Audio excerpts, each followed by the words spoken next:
네, 채권보이 진행자 이지혜 기자입니다. 자, 11월 27일 월요일이고요. 이번 주가 더욱더 의미가 있는 건 11월의 마지막 주이자 12월이 시작되는 주가 딱 맞물려 있습니다. 그렇다 보니까 이제 연말 전략을 무엇보다 잘 세워야 될 텐데 지금 채권 시장에 투자의 기회가 왔다 이렇게 얘기를 많이 하시잖아요. 가만히 생각해 보면 채권 공부에 대해서 할 의지가 있으신 분들, 그리고 공부를 열심히 하셨던 분들, 또 채권 투자에 대한 의지가 있으셨던 분들은 확실히 이후에 수확의 기쁨을 알게 되지 않을까라는 기대 또한 해보게 됩니다. 자, 이번 주 굉장히 또 많은 지표들이 발표가 되고 우리가 신경 써야 할 이슈들이 상당하더라고요. 먼저 전반적인 시장의 분위기 살펴보도록 하겠습니다. KB증권 박준우 연구원 연결합니다. 연구원님 안녕하세요. 네, 안녕하세요. 박준우입니다. 네, 반갑습니다. 연준 쪽에서 그러니까 정확히는 제롬 파월 연준 의장이 될 것 같은데 정말 인플레이션이 완화가 됐나? 이게 추세적으로 이어질까라는 데 대해서는 뭐라면 더 많은 증거가 필요하다 이런 얘기를 한 바 있습니다. FOMC 의사록도 발표가 됐는데 이걸 보니까 금리 인하 가능성은 언급이 되지 않았더라고요. 어떻게 보셨죠? 11월 FOMC 의사록에서는 금리 인하에 대한 시그널은 사실상 없었다라고 봐도 될 것 같습니다. 그도 그럴 것이 연준 입장에서는 사실은 금리 인하를 얘기한 적은 사실 계속 없었거든요. 그러니까 시장의 기대는 내년 상반기에 기준금리 인하가 가능하다라는 점을 현재 시장이 반영을 하고 있지만 연준은 인플레이션이 잡히기 전까지는 완화적으로 돌아서지 않을 거고 지금 기준금리 인하를 얘기하는 것 자체가 굉장히 성급하다라고 얘기를 했습니다. 결국 연준이 인플레이션을 잡기 위해서는 여러 가지 조건들이 필요한데 이번 FOMC 의사록에서 확인된 바는 추세 이하의 성장 혹은 노동시장의 추가적인 냉각이 필요하다라고 언급을 했습니다. 인플레이션이 2% 목표까지 도달하기 위해서는 단순히 공급망만 개선되는 것이 아니라 강한 수요가 어느 정도 꺾여야 되고 수요가 꺾인다는 것을 다른 말로 표현을 하면 추세 이하의 성장률 혹은 노동시장의 약간의 쿨링 다운 이라고 표현을 하는 거거든요. 그래서 연준 입장에서는 경기가 조금 더 꺾이면 우리는 기준금리 인하를 할 수 있다라고 다시 한번 시장에게 재확인을 시켜줬고요. 그러다 보니까 시장은 내년 상반기에 기준금리 인하가 될 것 같아 라고 반영을 했었는데 그 기대가 조금은 되돌려지면서 금리는 소폭 반등하는 모습을 보였습니다. 우리나라 시간으로 한 목요일에 연준의 베이지북이라고 해서 그 연준의 경제 종합 동향 보고서 이런 느낌의 그 베이지북이 공개가 되는데 어떻게 보면은 통화 정책 결정에 있어서 최근 굉장히 또 중요한 역할을 하거든요. 12월 통화 정책에 또 근거가 될 수 있는 중요한 재료니까 이 또한 또 잘 살펴보시면 도움이 되실 것 같고요. 자, 이번 주에 특히나 신경 써서 봐야 할 경제 지표가 있다고 들었습니다. 그게 뭔가요? 이 ISM 제조업 지수는 매월 초에 경제 주체들의 심리를 보여주는 가장 신속하게 발표되는 지표 중 하나입니다. 말씀드린 대로 하드 데이터가 아니라 심리 데이터이기 때문에 다른 여러 가지 하드 데이터, 성장률이라든지 이러한 실제 경제 지표들보다는 보통 선행하는 특성들이 있고 특히 ISM 제조업 지수 중에서도 하위 항목들 중에 신규 주문에 굉장히 주목할 필요가 있겠습니다. 이 ISM 제조업 지수는 여러 가지 하위 항목들로 구성이 되어 있는데 그 중에서도 가장 선행성이 뚜렷한 것이 New Orders라고 하는 신규 주문 지표입니다. 신규 주문이라고 하는 거는 기업들이 결국 어디서론가부터 주문을 받는데 그 주문이 늘었는지 감소했는지를 응답한 비율이라고 보시면 될 것 같습니다. 2023년 초부터 사실은 이 ISM 제조업 지수 중에서 뉴 올더라고 하는 하위 지표가 반등을 계속했습니다. 그러다 보니까 올해 한 3분기까지 경제 지표가 계속 좋았던 설명 배경 중에 하나가 기업들의 제조업 심리가 굉장히 좋다라는 부분이었거든요. 11월 초에 발표된 지표는 예상치 못하게 한번 푹 꺾이는 모습들이 관찰이 됐습니다. 12월 초에 발표된 11월 ISM 제조업 지표는 결국 이 방향성 자체가 다시 반등 흐름을 보이면서 경기가 계속적으로 견조하다는 걸 시사할지 아니면 여기서 한 번 더 꺾이게 되면 경제가 지금까지는 잘 버텼지만 결국에는 침체 혹은 둔화 과정으로 가는 길에 있구나라는 이제 판단을 하는데 굉장한 중요한 역할을 할 것 같습니다.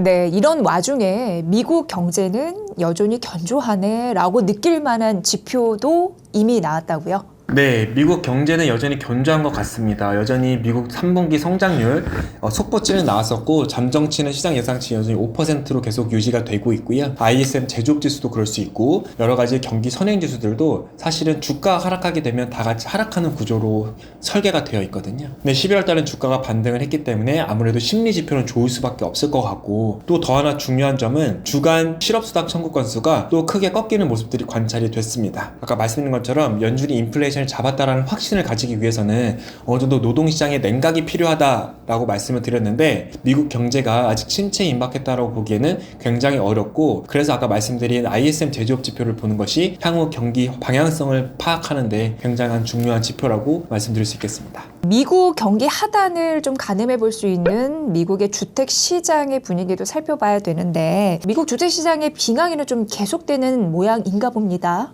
예, 주택 시장이 사실은 굉장히 헷갈리게 만들고 있습니다. 주택 시장에 관심을 가지는 이유는 당연히 주택 가격이 가계들의 소비 심리에도 큰 영향을 미치고 뿐만이 아니라 이 주택 건설 경기라는 게 여러 가지 고용 창출 효과도 크고 경기에 미친 영향도 크기 때문에 주택 시장을 굉장한 중요한 섹터 중에 하나로 저희가 보게 됩니다. 그런데 이제 주택 시장이 헷갈리는 이유는 우선 기존 주택 매매는 379만 건 연율 기준으로 기록을 했는데 13년 만에 가장 낮은 거래 건수를 기록을 했습니다. 기존 주택이 왜 거래가 되지 않느냐, 크게 두 가지로 볼 수가 있을 텐데 첫 번째는 지금 미국의 모기지 금리가 급등을 했거든요. 그러니까 결국 집을 사려면 새로운 모기지로 대출을 받아서 주택을 사야 되는데 그 금리가 너무 높아지다 보니까 집을 옮기려고 싶어 하지가 않는 겁니다. 그래서 대부분의 미국 가게들은 기존에 가지고 있던 저리의 3%대의 모기지를 계속 납부를 하면서 살고 있던 집에 계속 사는 효과, 그걸 저희가 기존 주택 매물 락인 효과라고 말씀을 드릴 수가 있을 것 같고 일단 옮기기가 싫은 겁니다. 기존 주택 거래량은 감소하고 오히려 가격은 상승을 하고 있습니다. 근데 이 가격 상승이 수요가 엄청나게 늘어나서 가격이 상승한 것이 아니고 거래가 잘 되지 않아서 공급이 적어서 나타나는 가격 상승이라고 보기 때문에 사실은 그렇게 건전한 가격 상승이라고 말씀드릴 수는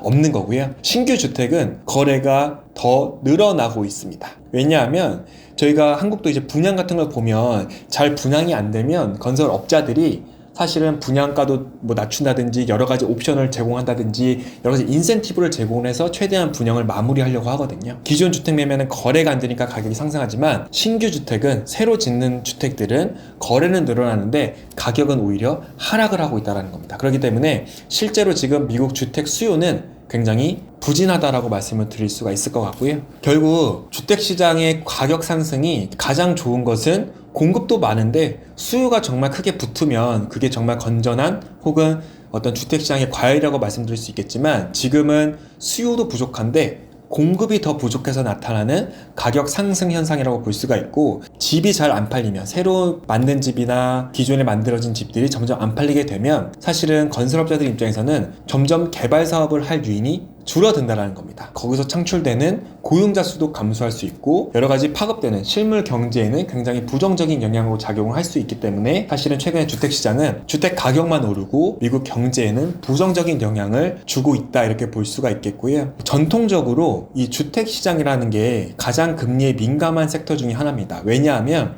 저희가 주택을 구매할 때도 그렇고 주택을 건설하는 입장에서도 보면 전부 본인들의 돈으로 하는 경우는 사실 없습니다. 대부분 은행이나 어떤 자금을 대규모로 조달한 이후에 레버리지를 일으켜서 주택시장을 건설하거나 주택시장을 매매를 하거든요. 근데 당연히 금리가 높은 수준으로 특히 연준이 기준금리 인하를 하지 않겠다라고 말을 하고 있는 상황에서는 공급 심리도 죽고 수요 심리도 죽는 그런 상황으로 요약을 해볼 수가 있겠습니다. GDP 성장률에 미치는 주택 경기는 굉장히 부진한 흐름이 지속될 것이다 라고 전망하고 있습니다. 네, 미국 주택 시장의 그 여러 가지 이슈를 보니까 미국 경기에는 좀 마이너스 요소가 되고 있는 것 같습니다. 그 주택 시장 안에서도 명암을 잘 판별해야 되는데 그 노하우를 오늘 좀 전해드린 것 같아서 의미는 있는 것 같습니다.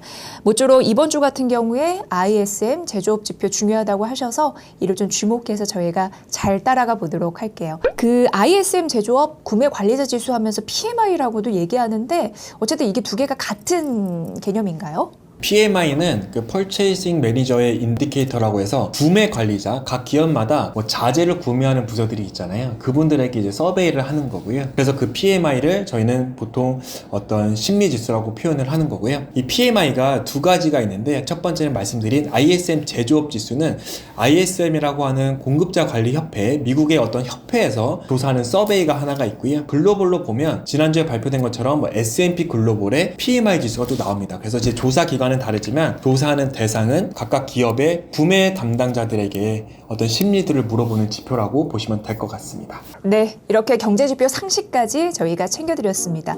오늘 소중한 의견 그리고 분석 주셔서 감사합니다. 네, 감사합니다. KB증권 박준우 연구원과 함께했습니다. 고맙습니다. 네, 이번 주 마지막 주이기도 하고 이제 2024년 한 해, 개묘년 한 해였잖아요. 딱 달력이 한 장밖에 남지 않았습니다. 뭐 미련 없이 미뤄뒀던 일들 모두 한번 좀 잃어보는 그런 소중한 한 주가 되길 응원합니다. 채권부의 오늘도 화이팅이고요. 한 주간 힘내십시오.